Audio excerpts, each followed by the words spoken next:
Picture the electric edge of nightfall in an American city. A swirl of car lights on busy avenues, the rhythmic beat of music and foot traffic, and the subtle thrill in the air that anything could happen. For millions, city living is exhilarating, but for residents in certain urban areas, excitement is replaced by a familiar tension. Constant vigilance, hearts pounding when the sun slips below the skyline. America's most dangerous cities are shaped by histories of inequality, economic swings, frayed trust, and bursts of innovation. Yet, the statistics expose a hard truth. Violent crime is a daily threat for many, from murders and armed robberies to carjackings and aggravated assaults. This list, ranking from number 15 down to the most dangerous city in America, draws from the latest government, academic, and independent data. Behind every number is a human story, loved ones lost, hopes for safer neighborhoods, and the ceaseless push for justice. Each entry explores the roots of local crime, spotlights actual residents' voices, and brings in expert guidance on steering these cities toward healing. Join us as we journey through the harsh realities and resilient dreams of America's toughest towns, from the sun-scorched streets of the South to the struggling industrial heartlands of the Midwest and beyond. At number 15 is Atlanta, Georgia. Atlanta, a gleaming symbol of the New South, is also an epicenter for urban crime. At present, Atlanta's crime rate stands at 55.40 per 1,000 residents, up 8% from last year, according to recent city police data. Residents face frequent armed robberies and carjackings, especially in areas like Bankhead and South Atlanta. Angela, a college student living in downtown Atlanta, describes the contradiction. "There's so much to do here, but you always watch your back, even going from your car to your building. My roommate was mugged just walking back from class." Atlanta's police force, struggling with staffing shortages, has deployed drones and mobile surveillance units. But many locals feel this has just shifted the danger rather than crushed it. Criminologists point to Atlanta's historic segregation and income disparity. They believe that massive inequality plus the easy availability of firearms encourage crime. Economic revitalization has left swaths of the city behind. Yet, hope glimmers through grassroots outreach. Local nonprofits run after-school programs in Bankhead and Decatur, providing teens with alternatives to street life, and the city is investing in mental health pilot programs for at-risk youth. The effectiveness of these initiatives remains to be measured, but residents and experts alike agree that Atlanta's fight will need systemic solutions, not just more patrol cars. Oakland, California is at number 14. A melting pot of activism, art, and innovation, Oakland's vibrant culture is contrasted by an entrenched crime problem. Oakland endures an unyielding wave of violent crime, reporting a rate of 56.93 per 1,000 residents. West and East Oakland, once industrial hubs, now record persistent rates of armed robbery, vehicle theft, and gun violence. Social media videos regularly show daylight smash and grabs at popular shops. Mario, a lifelong resident of Fruitvale, laments, "It feels like some days you're just trying to survive till dusk. My cousin's store got looted, and the insurance wouldn't cover half the loss." Police Chief LaRon Armstrong has advocated for community policing and violence interruption teams, but budget cuts have left streets under-patrolled. A sociologist at UC Berkeley explains Oakland's dilemma. She says, "Long-standing mistrust between residents and law enforcement is a huge hurdle. People don't call the police unless it's absolutely dire." Yet, innovative programs like Oakland Unite offer mentorship and jobs for ex-offenders, aiming to break the cycle of violence. Residents dream of reclaiming their city's sidewalks for families and artists, But rebuilding trust and opportunity is a marathon, not a sprint. At number 13 is Baltimore, Maryland. Baltimore's charm, the Chesapeake waterfront, undulating row houses, literary legacy, is overshadowed by its notorious homicide rate and frequent armed assaults. Baltimore's historic streets are haunted by a violent crime rate of 56.45 per 1,000 residents. Gun violence and armed assaults climbed by 9% over the previous year. Notably, the local hospitals have developed trauma teams specializing in gunshot wounds. Gloria, a retired nurse and grandmother in West Baltimore, speaks candidly. "I've lost neighbors, church friends, kids I watched grow up. We can't go on like this. The city needs healing." The police department has faced waves of corruption scandals, eroding trust at street level. Baltimore's violence is often linked to the city's history of failed public services, housing discrimination, and a devastating opioid crisis. An urban health policy expert explained that crime surges where people feel abandoned. The answer will take years: housing, schools, policing from people who know their communities. Grassroots groups like Safe Streets Baltimore have successfully mediated local disputes, credited with preventing dozens of retaliatory shootings. Schools now offer conflict resolution and memory workshops, empowering youth to envision a future beyond daily danger. Up next at number 12 is Philadelphia, Pennsylvania. Philadelphia, a city built on revolutionary ideals and blue-collar pride, battles a new revolution: surging violence. This year, Philadelphia's violent crime rate reached 57.04 per 1,000 residents, with aggravated assaults and carjackings hitting a 10-year high, up 7% from last year. Early morning commutes and late-night subway rides teem with anxiety. Jamar, a SEPTA bus driver, describes his approach. "After dark, you drive like you're invisible. I had a guy threaten me just for making slow changes. Everybody's on edge."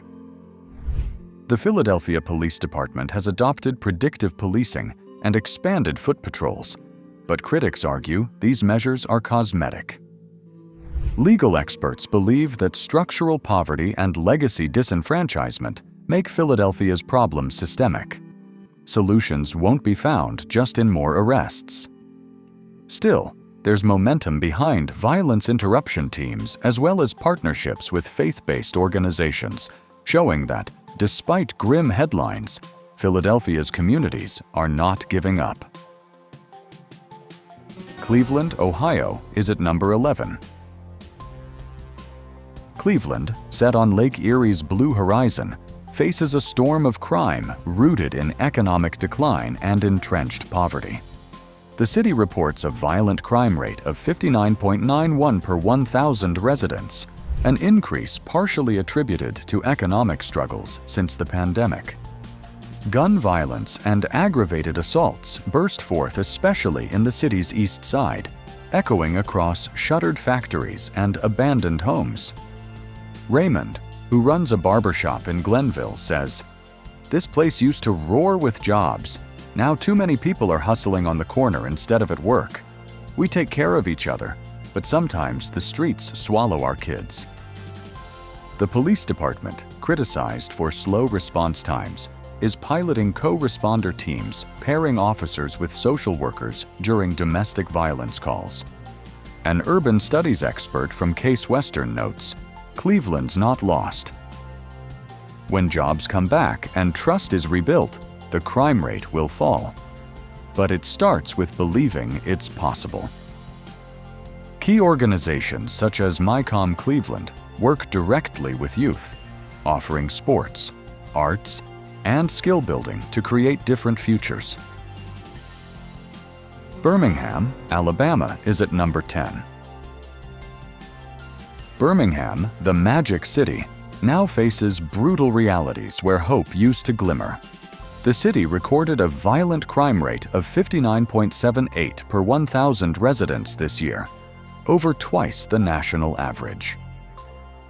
Gun violence and armed robberies are near constant, with unemployed youth lured into gang life as traditional industries falter. Entire neighborhoods become ghost towns after sunset, their residents hidden behind locked doors. Latasha, a volunteer with a neighborhood watch group, shares, "We have a real sense of community, just not after dark. One of our teens was shot on her birthday. It rattles the whole block." Birmingham police tout recent investments in ShotSpotter technology and dedicated gang units, but residents are skeptical. Criminal justice reformer Eric Johnson argues, "Only by combining economic redevelopment, mentorships, and genuine police community partnerships will crime slip." History shows, communities that pull together win back their streets. Birmingham's revitalized downtown is a signpost of hope, but the journey remains long for many outlying neighborhoods. At number 9 is New Orleans, Louisiana. New Orleans sees a violent crime rate of 60.98 per 1,000 residents this year, with gun violence and assaults rising 10% from the prior year. Residents now face a 1 in 69 chance of victimization. Citizens here live in an unending carnival of fear. Homicides and assaults tear through the city, often in areas far from the French Quarter's tourist bustle. Gun violence affects young men at an alarming rate, and carjackings spread even into previously safe areas. Antoine, a caterer from the 7th Ward, mourns the violence. "We put love in our food, our music, our family. But sometimes, walking home from a night shift, I see blue lights and wonder if I'll make it home." Police Chief Michelle Woodfork is betting on data-driven deployments and is working with anti-violence nonprofits to deliver wraparound services for at-risk youth. A local criminologist is of the view that New Orleans needs structural change. Community policing, access to mental health, and addressing blight are crucial. You can't do crime reduction on policing alone. Programs like NOLA for Life and Ceasefire. NOLA tip the scales by providing mentorship, job training, and alternatives for youth under pressure. Houston, Texas is next, at number 8. The sheer size of Houston is overwhelming, and so is its crime problem. As the nation's 4th largest city, Houston's statistics are daunting. Rising homicides, a torrent of car thefts, and daily reports of assaults and burglaries. Houston's vast diversity can't mask its violent crime rate of 57.34 per 1,000 residents, with homicide up 5%. Gang rivalries imported from other states add fuel to the fire, making some neighborhoods especially dangerous. Salma, a teacher in Southwest Houston, says, "After one of my students was caught in the crossfire walking home, I started walking classes on how to stay safe. It's not what you expect when you move here." HPD has expanded gun buyback programs and digital surveillance, but is hampered by officer shortages. A member of the local police department says, "Houston's strength is its diversity. Community-based solutions, working with faith groups, neighborhood associations, cultural centers, are what will truly protect families in the long run." Positive steps include summer youth jobs and Safe Walk Home escort programs, but deep-rooted issues persist, especially in Houston's sprawling outskirts. Kansas City, Missouri, secures the 7th spot. Kansas City, bisected by the state line and by deep social divides, has been rocked by a 15% spike in major violent crimes since 2023. The current crime rate of 63.18 per 1,000 residents underscores Kansas City's struggle, with murders and auto thefts reaching new highs. Drive-by shootings and random assaults are up, and carjackings in the Power and Light District have become nearly routine. Tyrone, a musician on Troost Avenue, notes, "I play gigs downtown, but after midnight, I get a ride, or don't go at all. A trumpet can't stop bullets." The local police are doubling down on neighborhood microzones and deploying youth intervention specialists. Programs like Brothers in Blue Reentry and Casey Nova are slowly shifting the odds.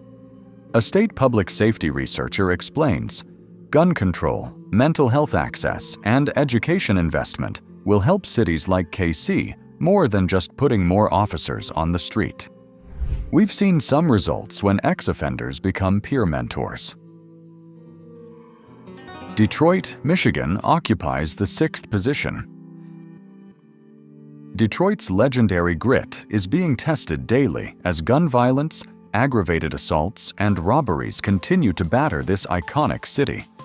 Detroit reports a violent crime rate of 66.09 per 1,000 residents, and annual murders regularly exceed 300. The city's size belies the intensity of its crime concentration. The number of unsolved robberies ballooned, especially in neighborhoods left behind by revitalization. Marcus, a father of 2, says, "You try to keep the kids out of trouble, but sometimes trouble finds them." It's hard explaining to a 6-year-old why we hit the floor when we hear pops. Detroit police have integrated high-tech crime mapping and rapid response teams, but investment in non-police solutions remains sluggish. On the positive side, the local heroes like the Detroit Peacemakers are out on the corners mediating conflicts and coaching next-generation leaders, helping prevent tragedy before it strikes. Minneapolis. Minnesota is at number 5.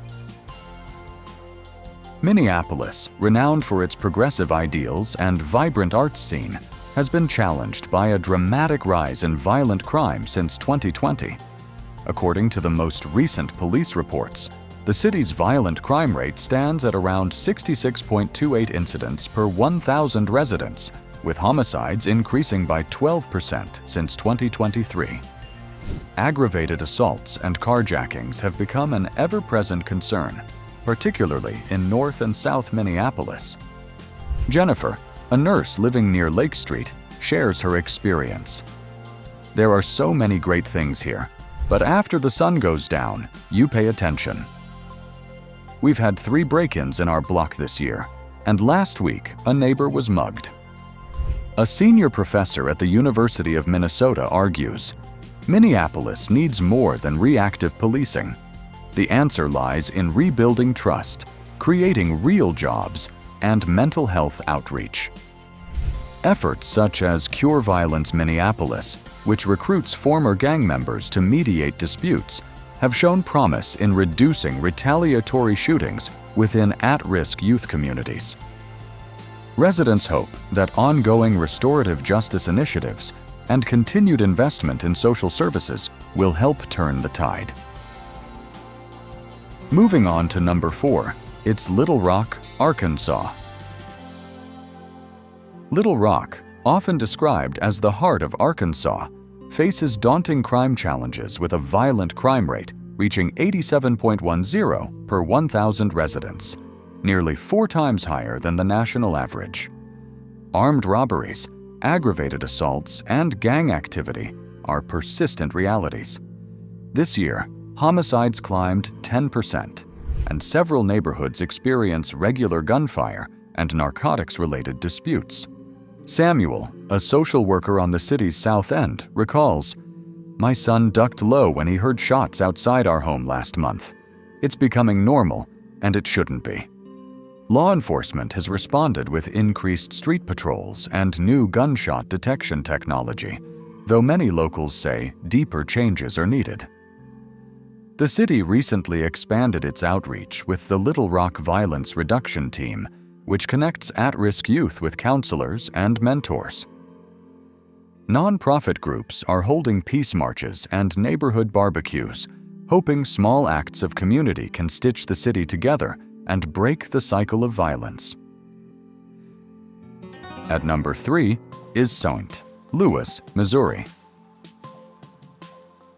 St. Louis remains infamous for crime, with a violent crime rate listed at 87.10 per 1,000 residents. Murder rates are among the highest in the nation, particularly in North City and parts of downtown, where shootings and carjackings are commonplace. Last year, St. Louis had more than 250 homicides, a grim number for its population size. Elaine, a third-generation resident, confides, "We know each street's reputation, and you learn which blocks to avoid. I've seen friends lost to stray bullets. We want things to change, but it's slow." Police have started using data-driven patrols and recruiting community liaisons to bridge divides.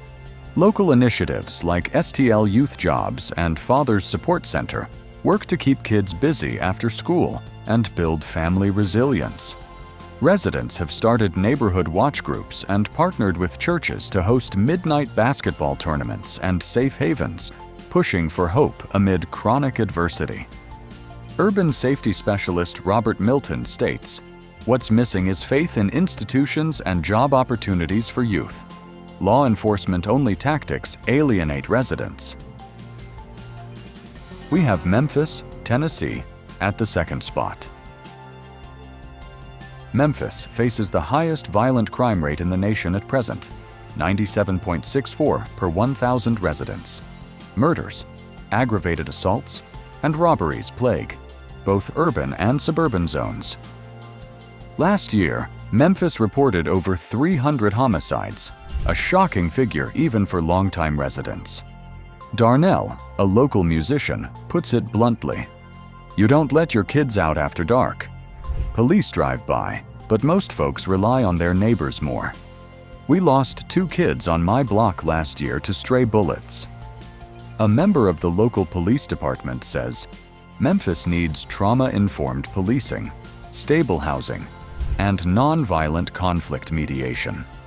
Gun buyback programs help, but only if paired with youth opportunity." To counter the grave situation, local law enforcement has expanded its Blue Suede Brigade Neighborhood Watch Initiative, and the Memphis Urban League offers mental health counseling and job readiness workshops. Community-driven action has led to pop-up block parties and Saturday mentoring sessions, giving young people safer alternatives and outlets for their anger. And the city that tops the list is Chicago, Illinois. Chicago, the largest city on this list, stands as a warning and a beacon, with a violent crime rate hovering near 99 per 1,000 residents in its worst-hit neighborhoods according to recent data. Murders topped 560 last year, and shootings remain the top safety concern in the city's south and west sides. While downtown and many areas are perfectly safe, the most vulnerable communities bear the brunt of the city's violence, often fueled by gang rivalries and poverty. Juanita, a school principal in Englewood, shares, "Every year we pray for fewer empty seats in September. Some kids move away. Too many just disappear." Chicago police invested in community policing and hotspot targeting, but mistrust is deep, and young people remain skeptical of authorities. The city, however, is striving to improve things. Its boldest experiment, the Community Violence Intervention (CVI) program, employs credible messengers who mediate disputes before they escalate. Residents celebrate summer block fairs and weekly food markets as steps toward normalcy, fighting for safety one block at a time. We now come to the end of it. Time for a recap. As much as it is important to be aware of the cities where the crime scene is grim and the law and order is struggling to make a foothold, it's essential to comprehend the factors that are driving the trend. We must understand that no American city is dangerous because of its inhabitants. The urban nightmares are forged by overlapping currents. Unemployment, poverty, and lack of opportunity leave countless desperate. Budget cuts and slow response times worsen already precarious situations. Underfunded services leave vulnerable individuals unchecked. All this leads to organized crime, which usually flourishes at places where the social structures break down. Remember, it's easy to get lost in the data, but these numbers represent people's lives. Families torn apart by murders, businesses shuttered by robberies, and children growing up in violence. Whether you're a concerned resident, an urban policymaker, or someone wanting to take the initiative, let these statistics serve as a warning, and more importantly, a challenge. The challenge that needs awareness, national attention, and above all, a solution that's not only for the crimes committed, but for the lives waiting to be rebuilt.